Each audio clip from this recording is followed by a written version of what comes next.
रागिनी को इस बात का झटका लगा कि आरव के पिता भी इसी घर में रहते हैं। वो बेहद आश्चर्य भरी नजरों से आरव की ओर देखने लगी।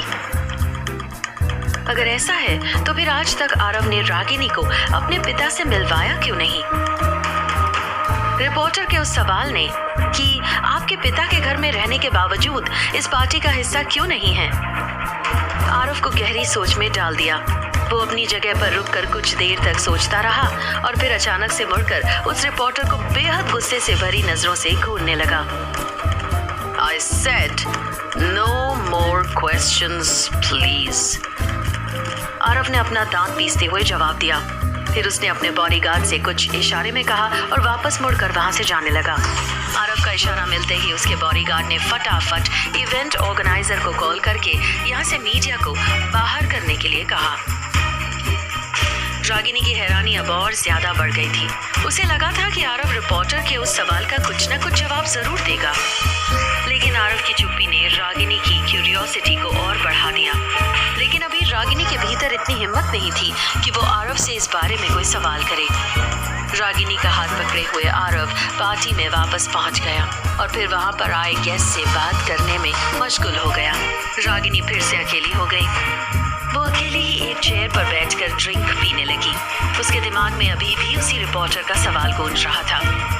अगर आरव के पिता हैं तो वो सबके सामने क्यों नहीं आते? रागिनी इसी सोच में डूबी हुई थी। तभी उसके पास श्वेता पहुंच गई।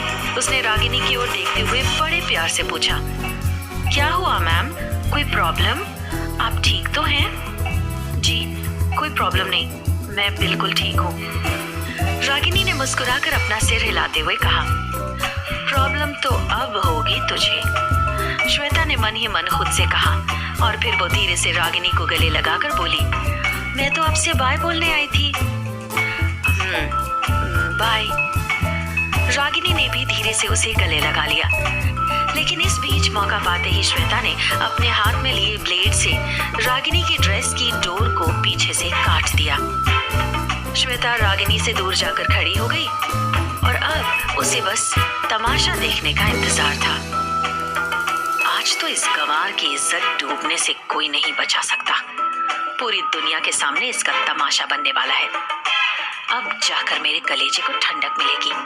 श्वेता ने अपने दांत पीसते हुए मन ही मन खुद से कहा। उसके चेहरे पर एक अजीब सी संतुष्टि वाली मुस्कान दिखाई दे रही थी। श्वेता की इस चाल से बेखबर रागिनी चेयर पर बैठकर फिर से प्रेस कॉन्फ्रेंस वाली बात सोचने लगी। कुछ देर तक बैठे रहने के बाद रागिनी जैसे ही उठने को हुई, उसे एहसास हुआ कि उसकी ड्रेस ढीली हो चुकी है और नीचे सरकती जा रही है। रागिनी झट से अपना हाथ लगाते हुए ड्रेस को पकड़ने की कोशिश कर ही रही थी कि अचानक से उसकी पीठ पर किसी का हाथ आकर टिक गया। कौन है?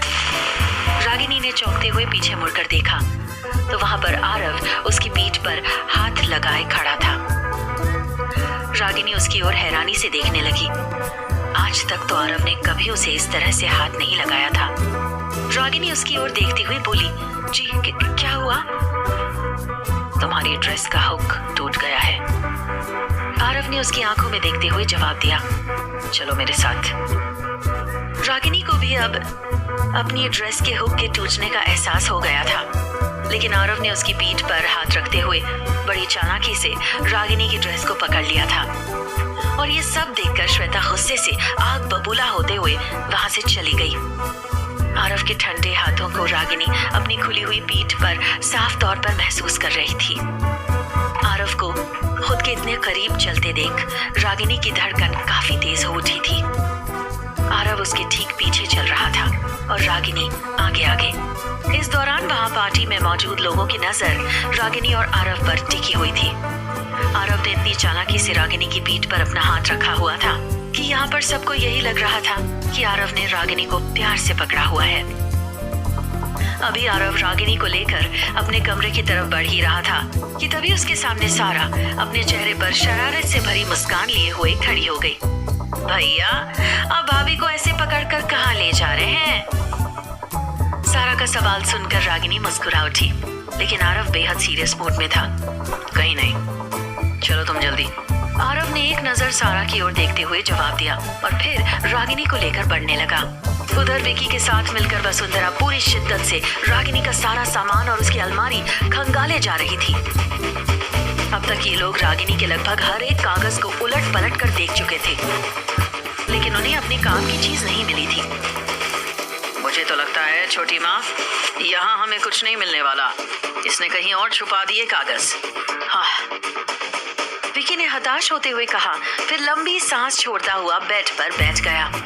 जैसे ही विकी बेड पर बैठा, उसे फील हुआ कि वो किसी फाइल पर बैठ गया। ओह, ये क्या है? विकी ने तुरंत उठकर वो फाइल उठाई। वो बड़े ध्यान से इस फाइल को देखने लग गया, लेकिन चूंकि फाइल के ऊपर कुछ इंग्लिश में लिखा हुआ था, इसलिए विकी को ये ज्यादा समझ में नहीं आ रहा था। विकी को बड़े ध्यान से इस फाइल में नजरें गड़ाए हुए देखकर वसुंधरा उसके पास पहुंची और फिर उसने विकी के हाथ से फाइल को लेते हुए कहा, उल्टी पकड़ रखी है तुमने फाइल। तभी तो मैं कहूँ कि मुन्ने कुछ समझ क्यों नहीं आ रहा है। हाँ, वरना तू तो बड़ा पढ़ा लिखा है, इंग्लिश से पढ़कर आया है ना। वसुंधरा ने व्यंग करते हुए फाइल खोलना शुरू कर दिया, लेकिन तभी वहां पर किसी के आने की आवाज सुनाई पड़ी। वसुंधरा और विकी घबरा कर एक दूसरे की ओर देखने लगे। विकी के माथे पर तो पसीना आना शुरू हो गया। वो इधर उधर छुपने की जगह ढूंढने लगा। वसुंधरा भी वहां से भागने का रास्ता देखने लगी, लेकिन तब तक वहां आरव और रागिनी एक साथ पहुंच गए। आरव हैरत भरी नजरों से विकी और वसुंधरा को देखने लगा।